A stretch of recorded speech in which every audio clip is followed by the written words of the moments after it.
여러분, 오늘은 우리가 살아가면서 누구나 한 번쯤은 겪게 되는 일에 대해 이야기해 보겠습니다.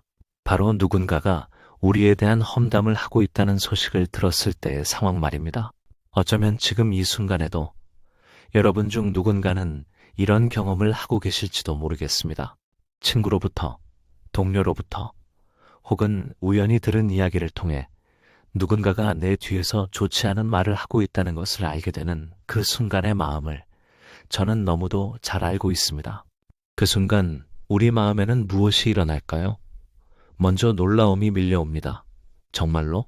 그 사람이 나에 대해 그런 말을? 그 다음엔 상처가 몰려옵니다. 믿었던 사람이라면 더더욱 그렇습니다.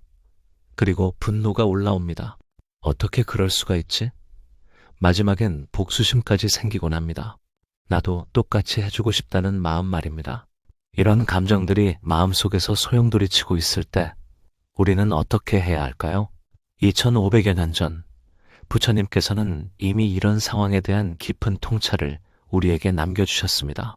부처님의 가르침의 핵심은 간단 명료합니다. 모든 악을 짓지 않는 것, 선행을 닦는 것, 자신의 마음을 깨끗이 하는 것. 이것이 부처님들의 가르침이다. 이 말씀 속에 우리가 험담을 들었을 때 어떻게 대처해야 하는지의 답이 모두 들어 있습니다. 먼저 우리가 깨달아야 할 것은 험담이라는 것의 본질입니다. 험담은 단순한 정보 전달이 아닌 복잡한 사회적 행위입니다. 그 이면에는 다양한 심리적 동기가 숨어 있죠. 자신보다 못하다고 생각하는 사람을 깎아내림으로써 자신의 우월감을 확인하고 자존감을 높이려는 심리가 작용합니다. 그렇다면 험담을 하는 사람의 마음은 어떤 상태일까요? 부처님께서는 이런 상황을 질병에 비유해 설명하셨습니다.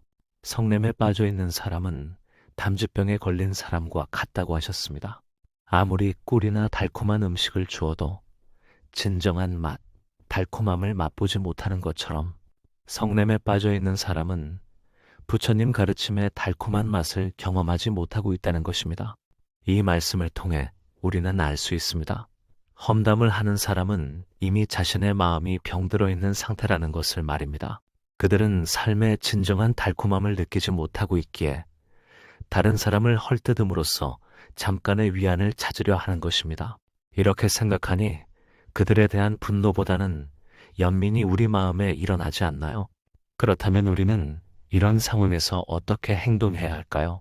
부처님께서는 때로는 침묵으로 답하셨습니다. 이것을 무기무기라고 합니다. 대답의 일환으로 침묵이라는 방법을 쓴 것이지 못하신 것이 절대 아닙니다. 무건대답법은 부처님의 독특한 6가지 설법 방법 중 하나이기도 합니다.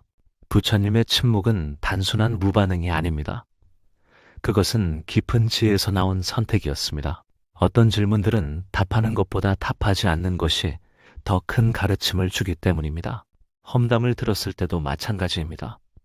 우리가 즉시 반응하고 맞받아치고 똑같이 험담을 하며 대응한다면 어떻게 될까요? 그것은 마치 불에 기름을 붓는 것과 같습니다. 문제는 해결되지 않고 오히려 더 커질 뿐입니다. 험담에 참여하지 않고 무반응으로 일관하는 회색 바위 전략은 험담꾼의 흥미를 잃게 만드는 효과적인 방법입니다. 이것은 부처님의 침묵의 지혜를 현대적으로 해석한 것이라고 할 수 있습니다. 생각해 보세요. 험담을 하는 사람들은 무엇을 기대할까요? 그들은 상대방이 흥분하고 화를 내고 똑같이 대응하기를 바랍니다. 그래야 자신들의 행동이 정당화되고 더 많은 이야깃거리가 생기기 때문입니다. 하지만 우리가 침묵으로 일관한다면 어떨까요? 그들의 기대는 빗나가고 시간이 지날수록 그들은 흥미를 잃게 됩니다. 마치 한쪽에서만 손뼉을 치려고 해도 소리가 나지 않는 것처럼 말입니다. 이때의 침묵은 단순히 아무것도 하지 않는 것이 아닙니다. 그것은 적극적인 선택입니다. 악의 고리를 끊어내는 용기 있는 선택인 것입니다. 부처님께서 말씀하신 참는다는 것은 가장 어려운 고행과 같으며 열반의 성취는 가장 훌륭한 것이라고 모든 깨달은 부처님은 말씀하셨다는 가르침이 바로 이런 상황에서 빛을 발합니다. 참는다는 것은 그냥 당하고 있는 것이 아닙니다. 그것은 더 큰 지혜를 발휘하는 것입니다. 상황을 더 나은 방향으로 이끌어가기 위한 적극적인 행동인 것입니다. 부처님께서는 우리가 본질적이지 않은 것에 매달려서는 안 된다는 것을 독화살의 비유로 설명해 주셨습니다. 독화살에 맞은 사람이 있다고 생각해 보세요. 그 사람이 이 화살을 누가 쏘았지? 어떤 나무로 만들어졌지? 화살촉은 무엇으로 만들어졌지? 라고 궁금해하며 화살을 뽑지 않는다면 어떻게 될까요? 그 사람은 독이 온몸에 퍼져 결국 죽게 될 것입니다. 험담을 들었을 때 우리 상황도 이와 비슷합니다. 왜 그 사람이 나에 대해 그런 말을 했을까? 누구에게 얼마나 많이 말했을까?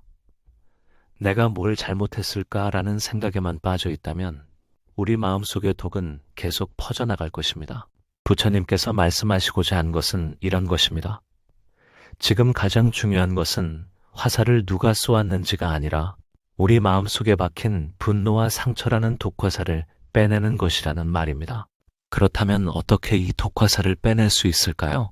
첫 번째는 현실을 받아들이는 것입니다. 험담이 일어났다는 사실 자체를 부정하거나 피하려고 하지 마세요. 그것은 이미 일어난 일입니다. 과거에 매달리지 말고 미래를 원망하지도 말라. 과거는 이미 사라졌고 미래는 아직 오지 않았느니라. 두 번째는 그 상황으로부터 무엇을 배울 수 있는지 생각해 보는 것입니다. 혹시 내가 다른 사람과의 관계에서 놓친 부분이 있었을까요? 더 나은 소통을 할 방법은 없었을까요? 이런 성찰은 우리를 더 성숙한 사람으로 만들어줍니다. 세 번째는 상대방에 대한 이해의 마음을 키우는 것입니다. 그 사람이 왜 그런 말을 했을까요?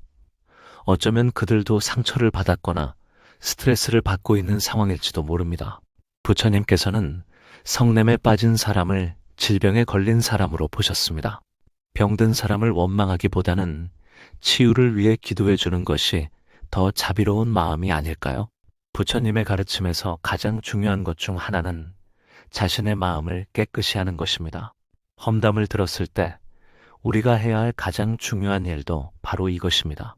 마음을 깨끗이 한다는 것은 구체적으로 무엇을 의미할까요? 첫째, 분노와 원망의 감정을 정화하는 것입니다. 이런 감정들이 마음속에서 자라나면 그것은 우리 자신을 가장 먼저 해치게 됩니다. 마치 뜨거운 숯을 맨손으로 잡고 다른 사람에게 던지려고 하는 것과 같습니다. 다른 사람에게 던지기도 전에 우리 손이 먼저 화상을 입게 됩니다. 꽃은 바람을 거역해서 향기를 낼 수 없지만 선하고 어진이가 풍기는 향기는 바람을 거역하여 사방으로 번진다.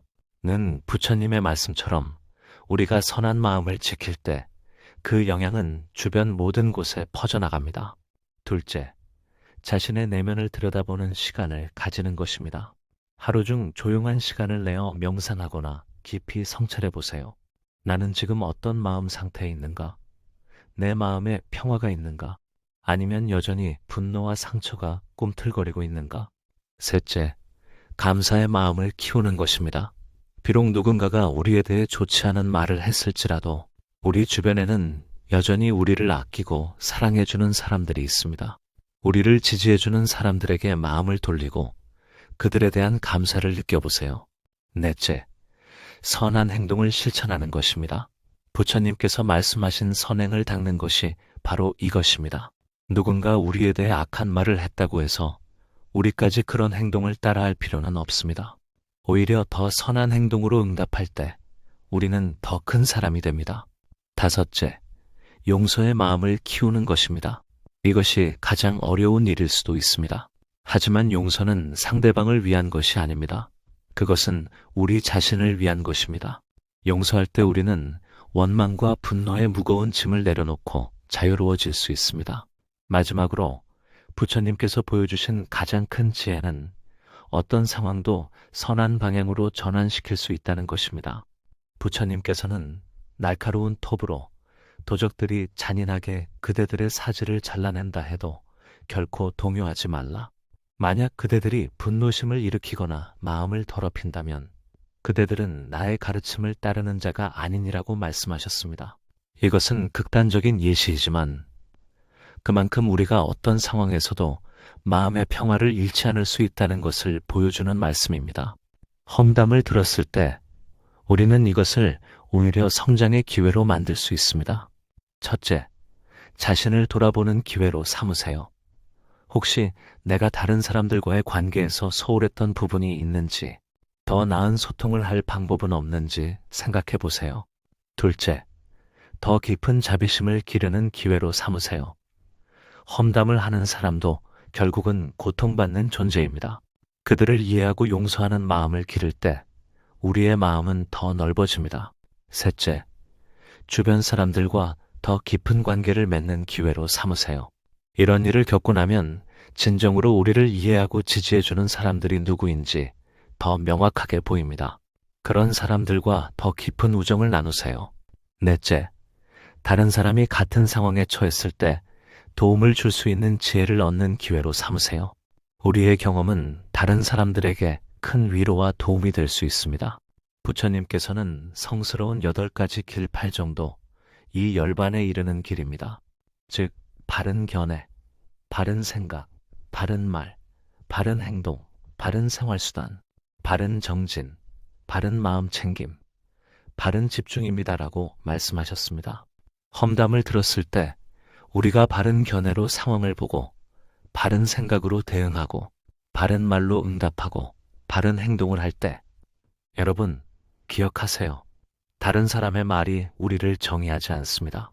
우리가 어떻게 반응하고 어떻게 행동하느냐가 우리를 정의합니다. 오늘도 부처님의 가르침과 함께 평화로운 마음으로 하루를 살아가시기 바랍니다.